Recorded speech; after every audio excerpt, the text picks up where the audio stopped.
ভাই আমার মাথাটা সিরিয়াস ব্যথা করতেছে, কথা বলতে পারতেছি। ওনার কাছে আমরা ওরকম মায়ের দিনও কিন্তু ওনাকে গাড়ি থেকে নামাতে উনি নামতে চাইছে না, তখন এই সমস্যাটা হয়েছে। উনি নিজে গাড়ি থেকে নামতে ওনার এই সমস্যা হয়েছে। না, গাড়ি থেকে নামতে কেউ নিজের শরীরের ক্ষতি নিজে করবে, এটা কি আপনারা?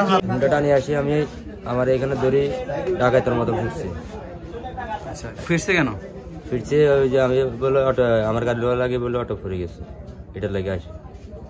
আচ্ছা, আসলে কি গাড়ির সাথে কি অটোর সাথে কোনো টাচও লাগে না।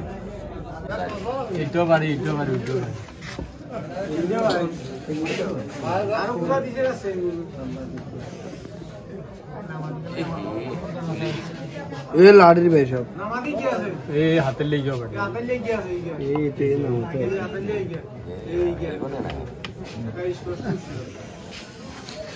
যেভাবে চোখ আঘাত করা হয়েছে চোখে, উনি ওনার অবস্থা এখানে যতজন লোক আছে সবাই আসলে আফসোস করতেছে। আসলে কি জন্য ওনার উপর এইভাবে আপনারা ইয়ে করলেন? ওনাকে এভাবে এই যে কিল ঘুষি মেরে ওভাবে ওনাকে এভাবে এই যে লাঠি দিয়ে পেটানো কি জন্য করলেন? অনেক হুন্দাত করে লাস্টে একবার হুন্দাত করে আসি আমরা ওনাকে সামনে দিই, ওনাকে অনেক কষ্ট করে দাঁড় করাইছি লাস্টে। ওনার কাছে আমরা ওরকম মায়ের দিনও কিন্তু ওনাকে গাড়ি থেকে নামাতে উনি নামতে চাইছে না, তখন এই সমস্যাটা হয়েছে। যে গাড়ি থেকে নামতে ওনার এই সমস্যা হয়েছে। না, গাড়ি থেকে নামতে কেউ নিজের শরীরের ক্ষতি নিজে করবে, এটা কি আপনারা কি বলেন?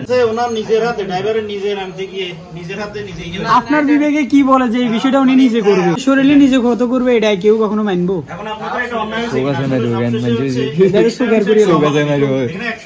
100 জনের সবাই বলতেছে এটা অন্যায় হয়েছে, কারণ আপনাদের বিবেচনা কি বলে? ভাই একটা বিষয় হচ্ছে, আপনারা যখন ওনাদের থেকে সাক্ষাৎকার নিতে আসছেন তখন ওনারা আসে নাই, আবার এতক্ষণ পর্যন্ত এই ঘটনাটা ঘটছে প্রায় 2-2.5 ঘন্টা হয়ে গেছে, এতক্ষণ পর্যন্ত ড্রাইভারটা কেন এখানে আসে না? এখন উনি বানানো কথা আসি এখানে এই হয়েছে উনি এই কথাটা বলতেছে, এটার মানে কি? আর যদি দুর্ঘটনাটা হতো ওনারা এতক্ষণ আপনাদেরকে কেন সাক্ষাৎকার দেয়নি? এই বিষয়টা বলো, কেন সাক্ষাৎকার দেয়নি?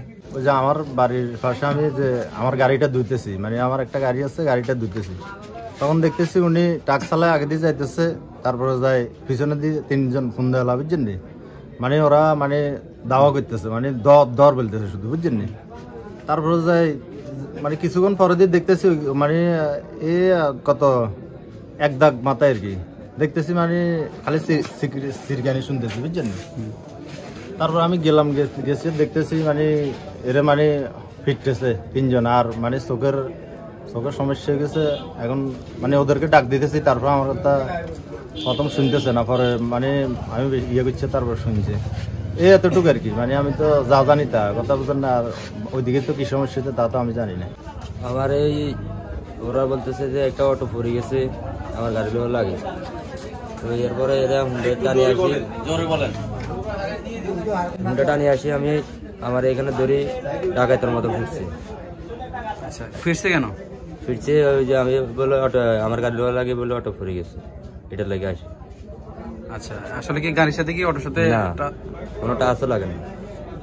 আচ্ছা, এটা কোথায় ঘটনা কোথায় করছে? ওই যে সামনে।